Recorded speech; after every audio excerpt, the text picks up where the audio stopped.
Yo, YouTube, what's up with your boy? Sports and Fitness Rants. I'm back, guys. Click that like button. Subscribe to my channel. What's up, y'all? Welcome back, guys. Welcome back. Got another great video for you guys today, as usual, man. You guys know the deal, man. We must continue to set the record straight. Stop the lies, stop the narrative, stop them from rewriting the history, man.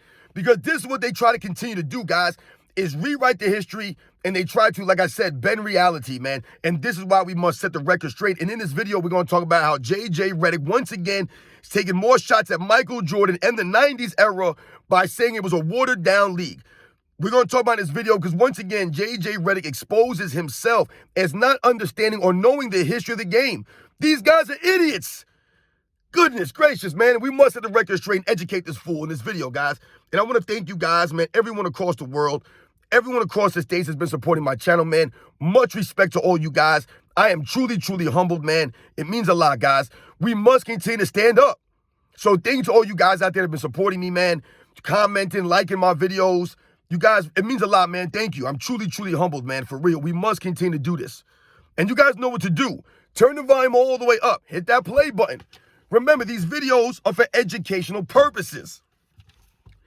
And let's roll. So, yes, guys, like I said, man, once again, we're going to set the record straight on Redick, that clown, that fool, the embarrassment that is Redick. This guy who really believes that he knows more than everyone else. This is one of the things I cannot stand about Redick is that he is very condescending. Every time you hear Redick speak, he speaks as if he's better than you, he knows more than you, and that he's smarter than you. I cannot stand Redick in his demeanor, his tone, his personality. And once again, he does not know the history of the game. Remember, guys, just because these guys played in the NBA does not mean that they know the history of the NBA. There's no requirement for you to play in the NBA for you to know the history. It's not a requirement. All you have to do is have the skills or the ability to play in the NBA, the height, whatever it is, the athleticism. You can play in the NBA. You don't have to know the history of the game.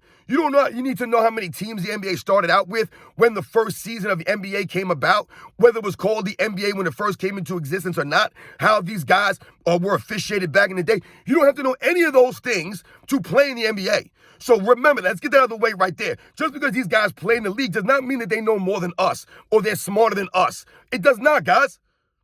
We're the true fans. We respect the eras. We respect the game. And we're here for the facts, the truth. Redick has never been about the facts or the truth. I've never heard him speak factually when it comes to past eras, especially the 90s. And we know why this is. Guys like Redick and Gilbert Arenas, the Kendrick Perkins, all these clowns, they must continue to tear down the 90s to take shots at Michael Jordan's era. And shout to Too Raw for Sports, man. I saw a video he did this morning, which kind of triggered me. And in the video, he talked about Redick calling the 90s watered down once again. And he was, I don't know, on Shaq's podcast or something. Once again, Shaq needs to stop this podcast. All these guys need to stop with these podcasts because they sound like a bunch of idiots, a bunch of goofs. Most of these guys, they're flip-flopping all over the place. They have no integrity. 1 minute they're saying this, the next minute they're saying that. They make no sense. They sound like a bunch of idiots, man. And Redick proceeded to call the 90s watered down because they added a certain amount of teams to the NBA during that time. Now, I want you guys off the top to understand this. Anytime that someone uses the term watered down to describe the 90s, they automatically expose themselves as not being honest and not knowing the history of the game, right? Because when people say watered down in the 90s, what they want you to believe is that that's the only era in NBA's history that they added teams to. They want you to believe that that was the only era, that was the era they added the most teams to, which can't be any further from the truth, guys. Right? The entire NBA's history is one big expansion, right? So they'll say, oh, Michael Jordan played in the expansion era of the 90s. It was watered down. That's not true. Once again, they expose themselves. Anytime you hear someone say that, like Redick said, they don't know the history of the game. They're not being honest. Once again, they expose themselves. It's not doing the homework or doing the research.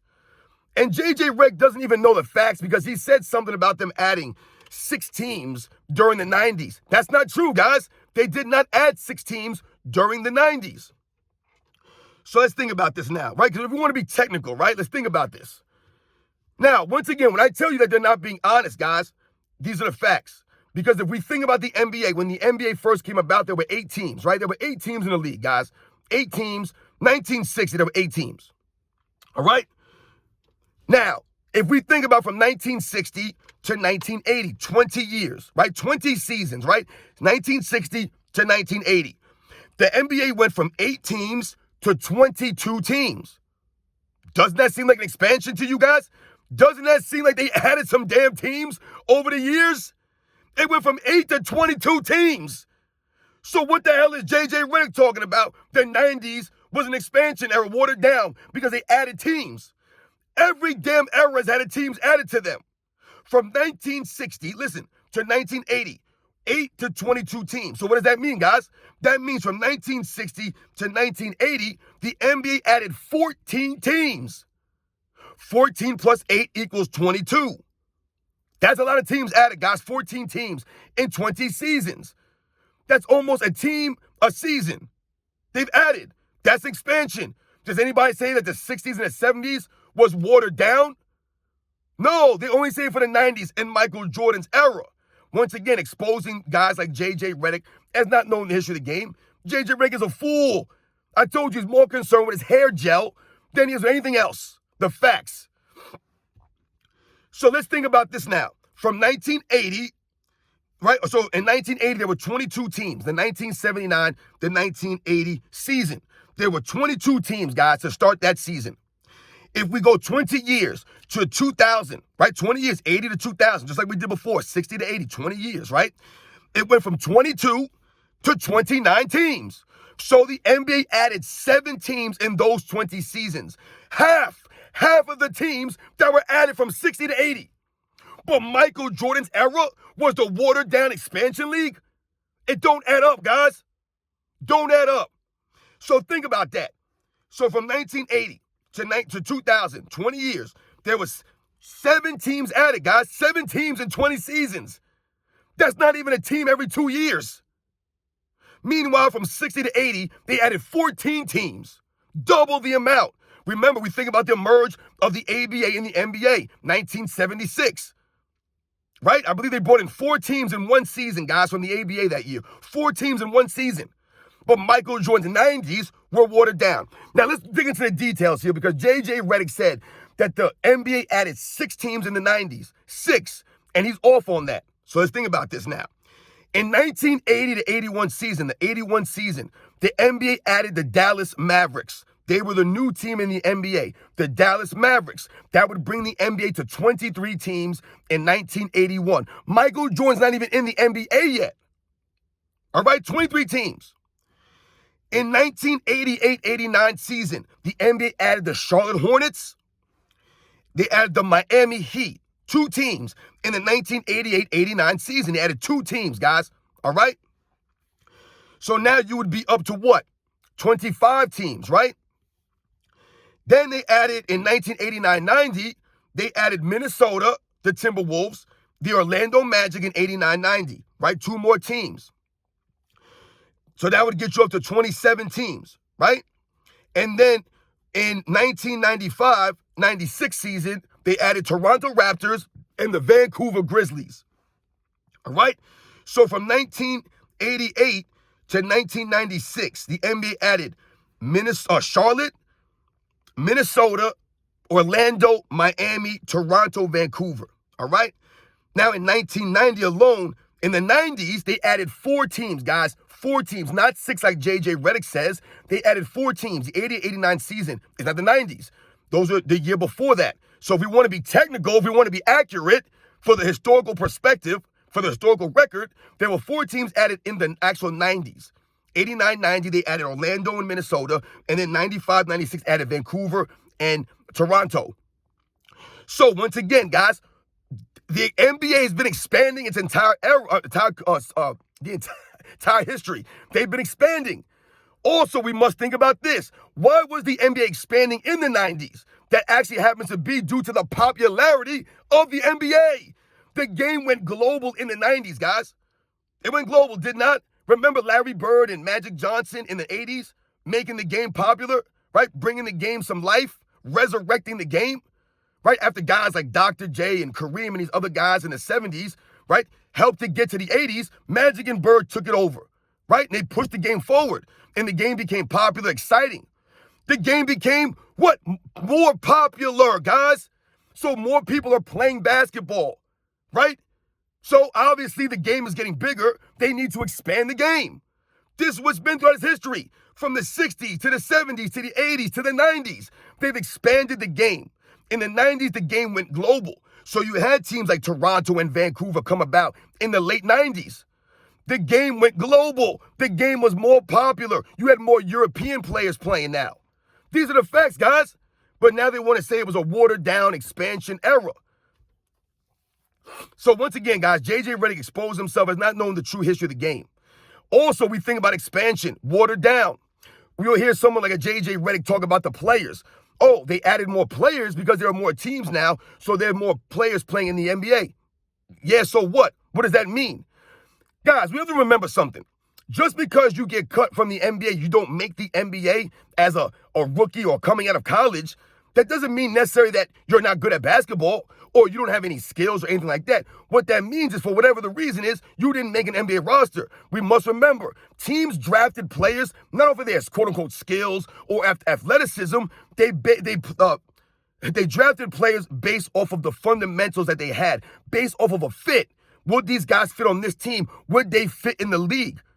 Their style of play, things of that nature, right? Only now, into the early 2000s, from like the early 2000s into this era now, you have guys being drafted off of athleticism, off of what their potential could be. So let's think about someone like a Giannis, for an example. Would Giannis have made the NBA in the 90s? No, he wouldn't have. Remember, Giannis needed several years to develop. Remember this. There have been a lot of players in NBA's history that have needed years to develop. So just because maybe they wouldn't have made the league that year that they came out of college, let's say, for example, doesn't mean they were bad. Doesn't mean that if they're in the league a year later or 2 years later, the NBA's worse now. It's watered down because you added these guys to the league. That doesn't make any sense. They're still players. Because there's one thing that we have to think about, guys, or a couple things we have to keep in mind about the 90s. I told you guys, in the 90s, there were more 60-win teams than any other era, guys, in NBA's history. I believe there were 25 60-plus win teams in the 90s, guys. I told you, Michael Jordan's Bulls alone beat 7 60-win teams in the 90s. That's more than any other team in any era in the history of the NBA, guys. The 60s, the 70s, the 80s, no, even the 2000s. No one's beat more 60-win teams in a 10-year span, an era, than Michael Jordan's Bulls. They beat 7 60-win teams. They beat the Utah Jazz twice, the 96 Sonics, the 96 Orlando Magic, the 97 Miami Heat, the 93 Knicks, the 93 Suns. These are 60-win teams, guys. These are the Bulls would beat. In the 90s, there were more 60-win teams in the 90s than any other era. There were more 55-win teams in the 90s than any other era, guys. The 60s, 70s, 80s, 2000s, 2010s. Those are the facts. Go look it up, guys. I did the research. But they want you to believe that that league or that era was watered down. It's called parity, guys. This is what the NBA was attaining or searching for, parity, right? For balance in the NBA. And that's what you had in the 90s. The league was more balanced. This is why Michael Jordan rose to the top. The league was more balanced. You had stars on each team, a star on each team. Every team had a star, essentially. The difference with Michael Jordan versus the Hakeem Olajuwons or the David Robinsons, the Karl Malones, the Stocktons, the Gary Paytons, the Sean Kemps, the Clyde Drexlers, all these great players that played in the 90s, the Chris Mullins and all these other guys. The difference was Michael Jordan was known for maximizing his teammates. It goes back to making your teammates better. No one was able to maximize a Scottie Pippen the way that Michael Jordan did. None of those other players I mentioned would have gotten that out of Scottie Pippen. It was Michael Jordan, the way that he approached the game, the way that he and Scottie Pippen could go at each other. That attitude, Scottie Pippen's greatness. So Michael Jordan essentially made his team greater than any other player in that era, which is why the Bulls were successful as much as they were, right? So if the era was so watered down and there weren't good teams, once again, guys like J.J. Redick, they want to focus on the names on the back of the jersey. But the teams in the 90s were very, very good. Like I said, more 60-win teams in the 90s than any other era, more 55-win teams in the 90s than any other era, guys, because the teams were good. The teams had cores. They kept their cores together longer. Everyone had somebody, guys. Everybody. We even think about this stuff, guys. Like I said, man, if you think about the team, like I said, the 93 Knicks were a very formidable team with Patrick Ewing and Charles Oakley, John Starks, Anthony Mason, right? Coached by Pat Riley. It's a very good team. It's an excellent team, man. One of the great defensive teams of the era, of all time. The Knicks were tough, man. They were formidable, right? They were one of the best home teams in the NBA's history. I believe they only lost like 2 home games that season. We think about the 1996 Orlando Magic. They were a very good team with Shaq and Penny in their primes, right? Nick Anderson and Dennis Scott, right? They had a good team, man. Horace Grant was on that team. We think about the 1993 Phoenix Suns. There's an excellent team. Charles Barkley, Kevin Johnson, Tom Chambers, Dan Marley, Danny Ainge, like Mark West. These guys were good, man. What are we talking about here? The Portland Trailblazers of the early 90s, who went to 3 straight Western Conference Finals, 2 NBA Finals. Clyde Drexler, Terry Porter, Kevin Duckworth, Buck Williams, Jerome Kersey, Cliff Robinson. These guys were good, man. These are deep teams. They were teams. Right, we all know the Utah Jazz of the late 90s, even throughout the 90s. With Karl Malone, John Stockton, coached by Jerry Sloan. That was their core.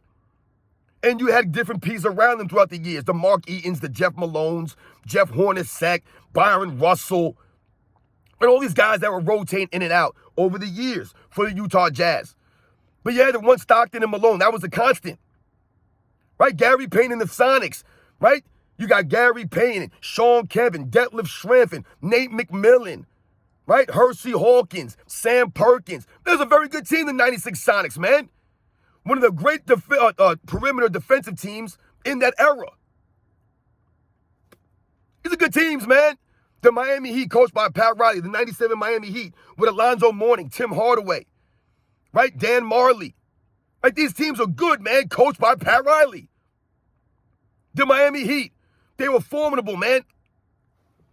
Michael Jordan in the 90s, and the Bulls in the 90s. It was not watered down, guys. It was not an expansion era. Remember, the entire NBA's history is one big expansion. You guys don't know, but probably or maybe don't realize or remember. But back in the day, the number 1 seed had a bye. So if you had the number 1 record in the NBA, you did not play in the first round. There was no first round for you. There was a bye. They don't have that anymore. Michael Jordan didn't have that luxury of having a bye in the first round. He had to play every round. Also, we remember in the 90s, they would change the formats, right, to a best of 7 game series, right? A best of 7 game series. You guys remember, it was always the best of a 5 game series, and then they changed it to the best of a 7 game series, right? Things have changed, guys. Things changed. I remember also in the 80s, Michael Jordan, the Chicago Bulls, and some of the other teams playing back-to-back playoff games. These guys these days, they don't know about playing back-to-back playoff games. They had that in the 80s. If I'm not mistaken, the 1989 playoffs against the New York Knicks, I want to say the Bulls and the Knicks played a back-to-back playoff game that season. I want to say it was 1989. These guys say they don't know about that. So it's expansion. The league has changed. It's a best of 7 game series now, not a best of 5 game series, right? The number 1 seed doesn't get a bye anymore, right? Once again, showing you guys that other eras had different rules. Things change. It's always an expansion, right? You think about how the finals format is now, right? When Michael Jordan and the Bulls were playing in the 90s, it was a 2-3-2 format, where the home team played the first 2 games at home, then the road team had 3 games on their court, and then the home team had the last 2 games on the road. And I've told you guys, in certain situations, that favored the road team. If the team that you played was a really good road team, and they had 2 games on your home court, if they stole one of those first 2 games, then they had 3 straight games on their home court with a chance to close the series out, guys. So oftentimes, I felt that could favor the road team. a 2-3-2 format. Now they've changed the format to what? 2-2-1-1-1 format, not a 2-3-2 format. So once again, the league has expanded. It's changed. Does that make it watered down now? Does that make it easier now? You see what I'm saying, guys? When J.J. Redick speaks about the teams being added, once again, it's a casual statement from a guy who does not know the history of the game, guys. The NBA went from 8 to 22 teams from 1960 to 1980. That's expansion, guys. That's adding a lot of players and a lot of teams to the league. And the league was still great. The 90s are the most popular era in NBA's history, guys. The 90s, for a reason. There's a reason why the game was that popular, why the game went global, because the game was balanced. I told you it was a balanced game. The era today, the game we're watching today, this is watered down. Everyone does the same thing out there. Everyone does the same cheesy three-point move. No one has any kind of dribbling ability. Everyone's carrying the ball, traveling all over the court. So we can say today the game is watered down because there's no balance in the game. Everyone plays the same game. Every team chucks up 50, 60 threes a game and hopes that they make them. That's it. Look at the scores in these games, guys. This era's watered down. There's no competitiveness. Every score is a 30-point win, a 40-point win, a 20-point blowout.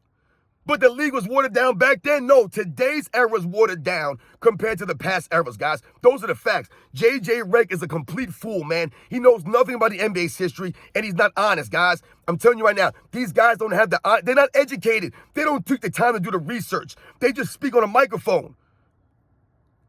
They added 4 teams in the 90s, guys.